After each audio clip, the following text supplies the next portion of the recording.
আসসালামু আলাইকুম। বিভীষণের প্রতি মেঘনাদ এই কবিতাটিতে ক্লাসটিতে তোমাদের সবাইকে স্বাগতম। হ্যাঁ, যে বিষয়টা সেটা হচ্ছে কবিতাটা যে কত দুর্বোধ্য, কতটা কঠিন, কতটা জটিল তোমাদের কাছে লাগে সেটা তোমরা স্টুডেন্ট মাত্রই জানো। তো এই ক্লাসটাতে নিশ্চয়ই সেই ভরসা এসেছো সহজ করে দেওয়ার, আর আমরা সেই কাজটাই করব। একটু ক্লাসটা যদি শেষ পর্যন্ত করো এটা বুঝতে পারবা যে শব্দার্থ, এরপর হচ্ছে ব্যাখ্যা, নানা রকম উদাহরণ উপমার মাধ্যমে এমনভাবে উপস্থাপন তোমার সামনে করা হবে যেমন তুমি আনন্দও পাবা, পাশাপাশি হচ্ছে বুঝতেও পারবে। তো আমরা কি পড়বো সেটা হচ্ছে লেখক পরিচিতি পড়বো, কবিতার যে প্রথমে যে জানতে হয় বলতে উৎস ছন্দ টন্দ যা কিছু আছে আমার প্রথমে যেগুলো জেনে নিতে হয় সেই জিনিসগুলো জানবো। তারপরে চলবো হচ্ছে মূল কবিতায়। মূল কবিতায় সব কিছু ব্যাখ্যা করে দেওয়া আছে, তারপর আমরা ক্লাসের মাধ্যমে পড়বো এই জন্যই যাতে সেটাকে মনে রাখা বুঝতে পারা ক্ষমতা আমাদের মধ্যে আরও বেশি করে হয়। তো এই যে আমরা, ঠিক আছে, এইটা ব্যাখ্যা করে পড়বো। কবিতা একটু বড়, তো সুতরাং মনোযোগ ধরে রাখাটাও অনেক কষ্টসাধ্য। তো তুমি পিরিয়ড ক্লাসটা কয়েকভাবে করতে পারো। একটা হচ্ছে দেখে দেখে করতে পারো, সামনে খাতা কলম রেখে দাগ দিয়ে লিখে করতে পারো, বইয়ের সামনে ক্লাসটা রেখে বইয়ের উপরে চিন্তা করে করে যে বুঝতে পারলাম কি না সেভাবে করে করতে পারো।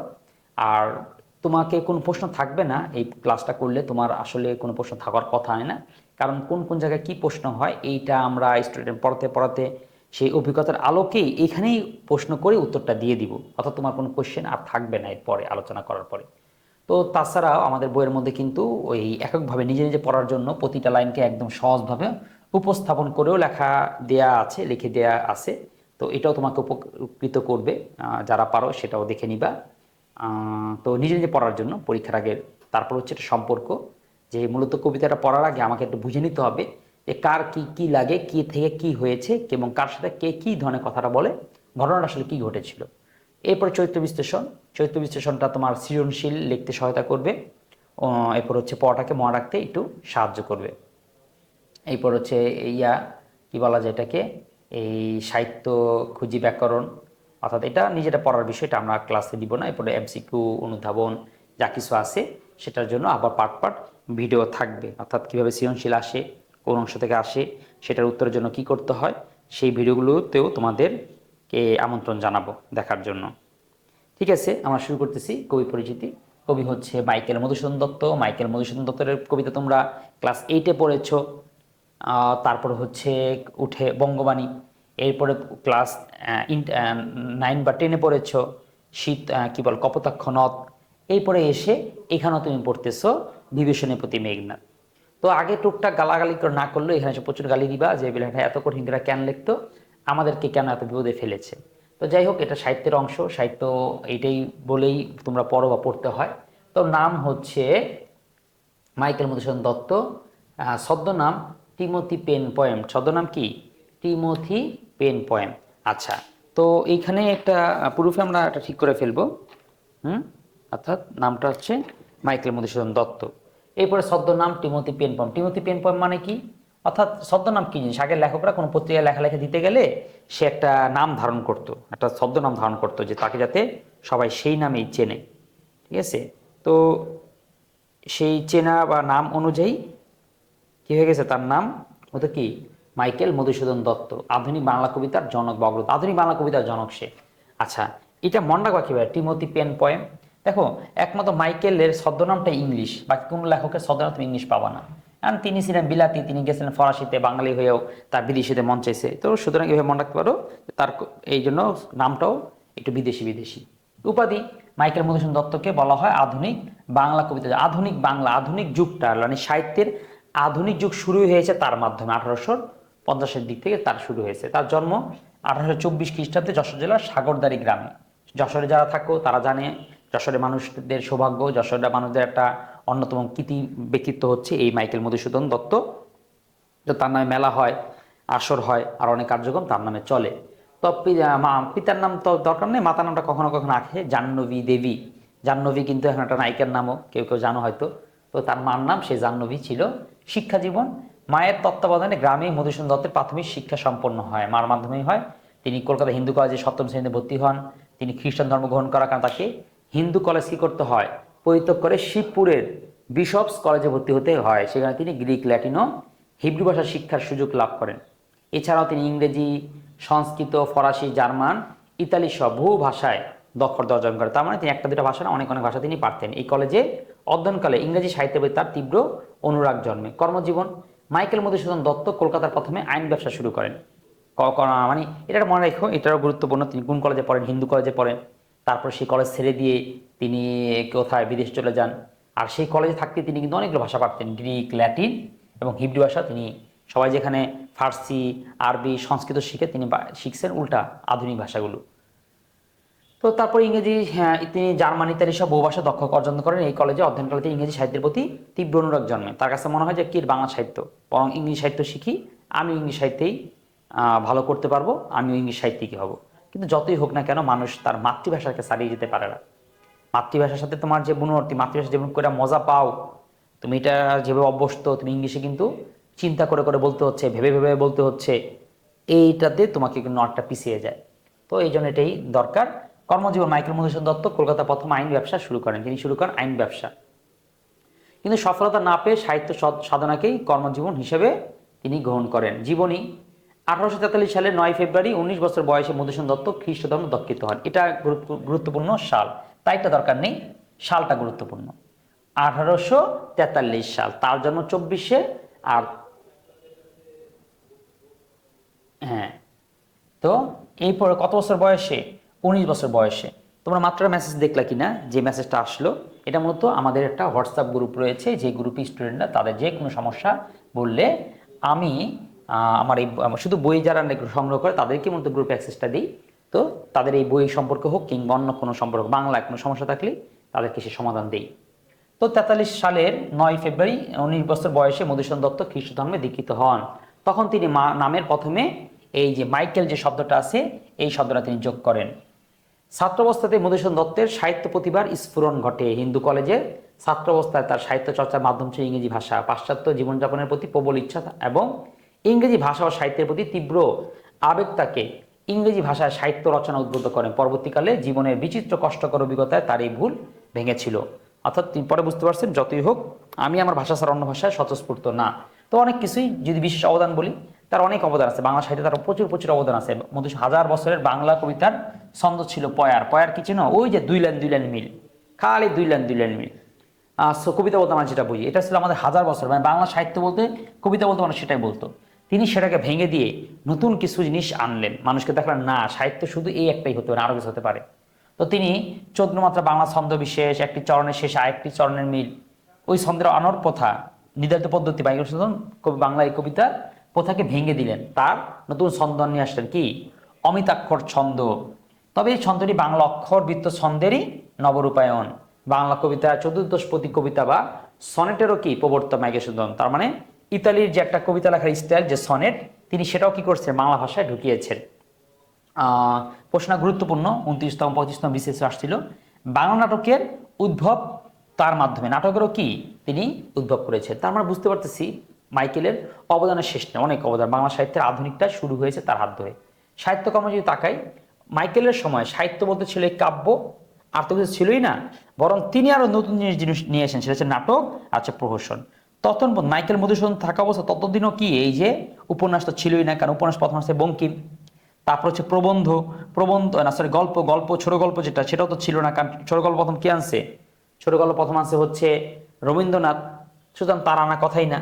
আর প্রবন্ধ এনেছে হচ্ছে শরৎচন্দ্র চট্টোপাধ্যায়, তো এটাও তার আনার কথা না। তো সুতরাং তার আমলে এগুলো কিছুই ছিল না।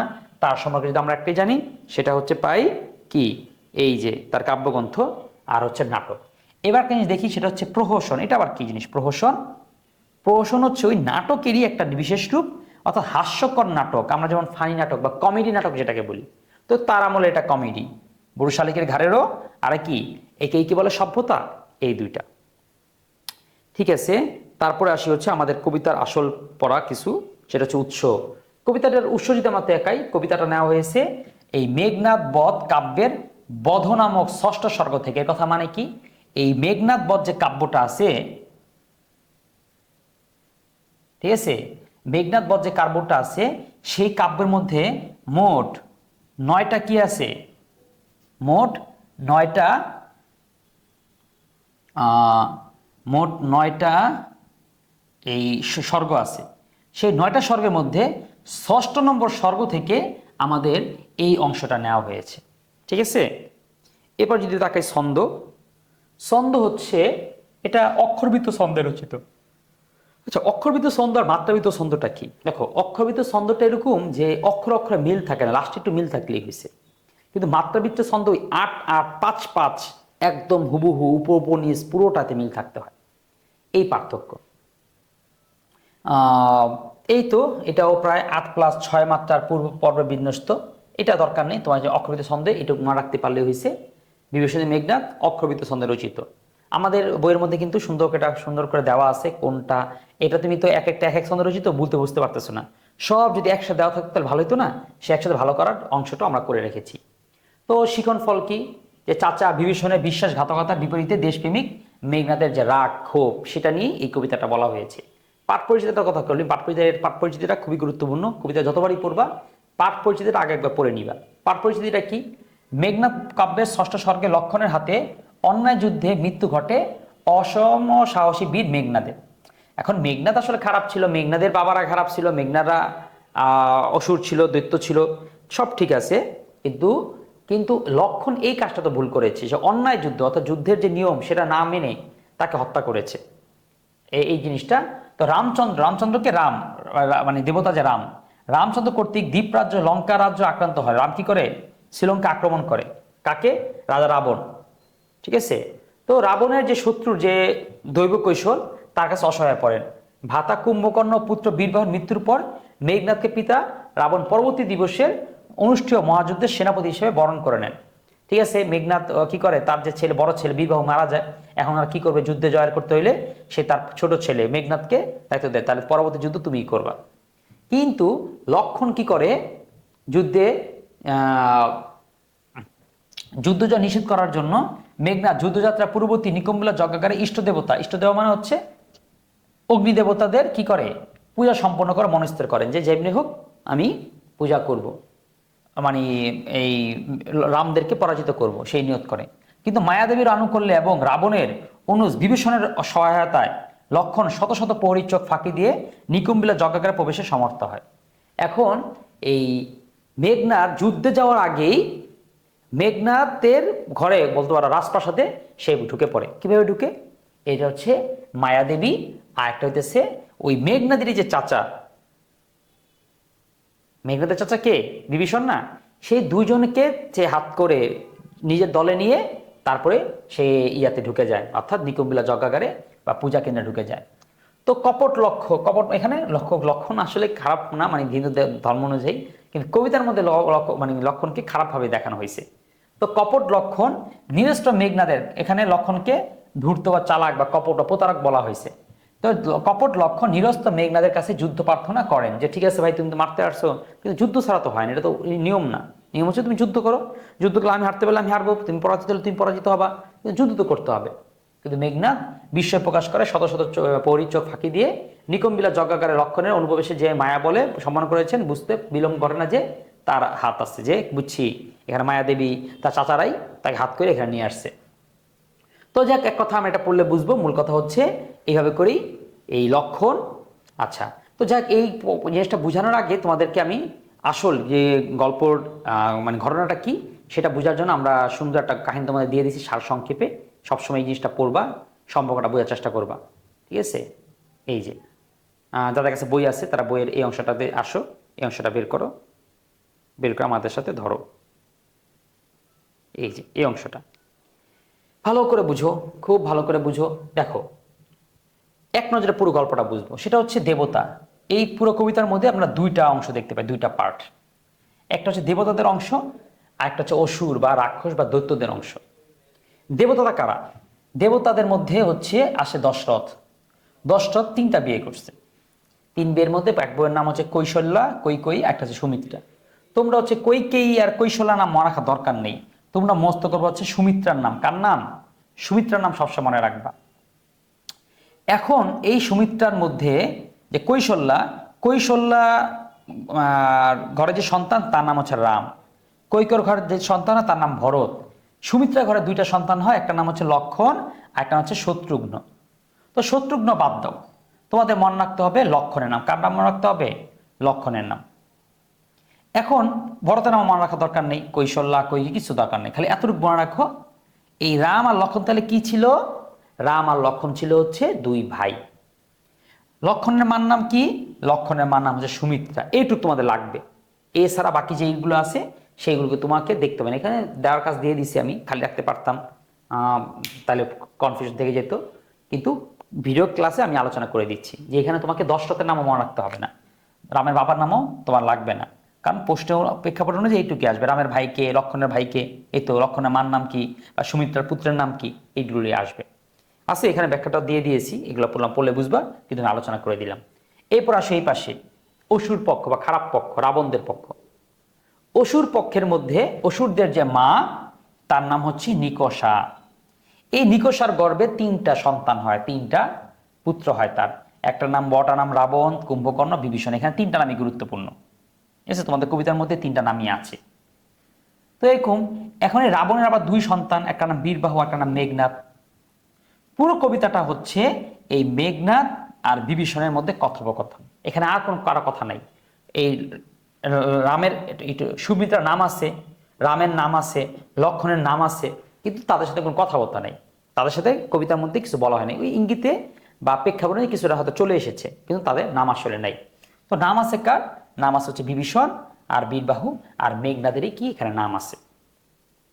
তো মেঘনাদ এখানে যে কাজটা করে, ঠিক আছে, কি করে, মানে পুরো কবিতার মধ্যে আসলে কাহিনী কি, তাহলে এটা একটু বোঝার চেষ্টা করো। মেঘনাদ আর বিভীষণ তাহলে কি লাগে? যদি তারা 3জন ভাই হয় আর মেঘনাদ যদি কি হয়, রাবণের সন্তান হয়, তাহলে মেঘনাদ হচ্ছে কি, বিভীষণ হচ্ছে মেঘনাদের চাচা, মানে তার বাবার আরেক ভাই। আর বিভীষণ যেন মেঘনাদ কি ভাতিজা, তার বড় ভাইয়ের ছেলে। সুতরাং সে বড় ভাইয়ের ছেলে ভাতিজাকেও সে এরকম এই রাম লক্ষণকে দেখায়া তাকে হত্যা করার জন্য ব্যবস্থা করে দেয়। এখন মনে করো কাহিনীটা হচ্ছে এরকম যে এইখানে এটা হচ্ছে লঙ্কাপুরী, এই যে ইয়ার যারা থাকতো, অসুররা বা রাক্ষসের জায়গা থাকতো, সেই জায়গাটার নাম হচ্ছে শ্রীলঙ্কা অথবা লঙ্কাপুরী। জায়গাটার নাম কি? লঙ্কাপুরী, এই জায়গাটার নাম লঙ্কাপুরী। এখন কাহিনী হয়েছে এই লঙ্কাপুরীতে, এই লঙ্কাপুরীতে কে হবে, কে আসবে, কে প্রবেশ করবে? লক্ষণ ওই যে তার ভাবি সীতারে যে উঠা নিয়ে গেছে রাবণ, তে ভাবির বাঁচানোর জন্য ভাইয়ের থেকে ভাবির দরদ বেশি, ঠিক আছে, তো এই দেবরের দরদ বেশি, এই জন্য সে লঙ্কাপুরীতে প্রবেশ করবে। কিন্তু লঙ্কাপুরীতে তো এটা তাদের নিয়ন্ত্রণে, মেঘনাদ বা রাবণদের নিয়ন্ত্রণে, সেখানে ঢুকলেই তো মারা পড়বে, সেখানে ঢুকলেই তো শত্রুপক্ষ তাকে কতল করে ফেলবে। এই জন্য লক্ষণ চালাকি করে এই যে বিভীষণ, তারপর হচ্ছে আরেকটা আছে মায়াদেবী, ঠিক আছে, এই দুইজনকে হাত করে সিস্টেম করে নিজেদের লোককে ক্রয় করে সে এখানে প্রবেশ করে। এটা নিয়ে মেঘনাদ বারবার চাচাকে মানে, চাচা আপনি এটা কি কাজ করলেন? শত্রুকে নিজের ঘর দেখায় দিলেন, শত্রুকে নিয়ে আসতে নিজের আপন ভাতিজাকে মারার জন্য।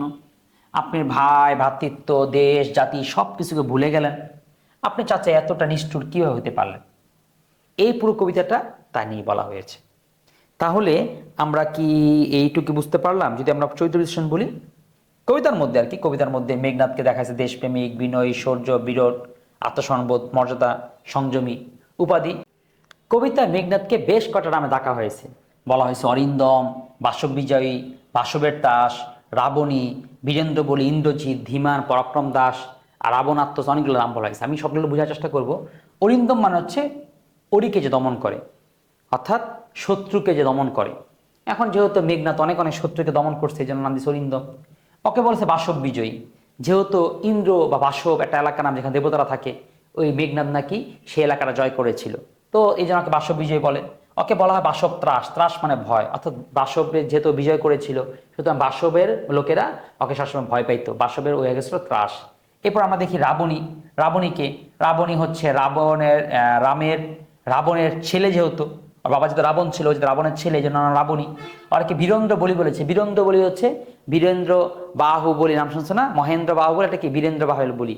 এরকম বীরেন্দ্র অর্থাৎ সে ইন্দ্রের বীর, বলি মানে হচ্ছে শক্তিশালী, ইন্দ্রজিৎ মানে কি, সে ইন্দ্রকে জয়লাভ করছে, ধীমান মানে সে বুদ্ধিমান, পরাক্রম দাস সে হচ্ছে পরাক্রমশালী, শক্তিশালী, রাবণ আত্মজ অর্থাৎ রাবণ তার বাবা, সে তার বাবার কি অংশ, আত্মার অংশ। এরকম করে বিভীষণ এই নামগুলো ডাকা হয়েছে। এবার বিভীষণকেও অনেকভাবে দেখা যায়। বিভীষণ হচ্ছে স্বদেশী বিদ্বেষী, বিশ্বাসঘাতক, আত্মকেন্দ্রিক, নিজের কথায় চিন্তা করছে, তারপর হচ্ছে সে ধার্মিকতা দেখাচ্ছে, সে দেশদ্রোহী, একই কথা সব। তাকে কি কি নামে ডাকছে?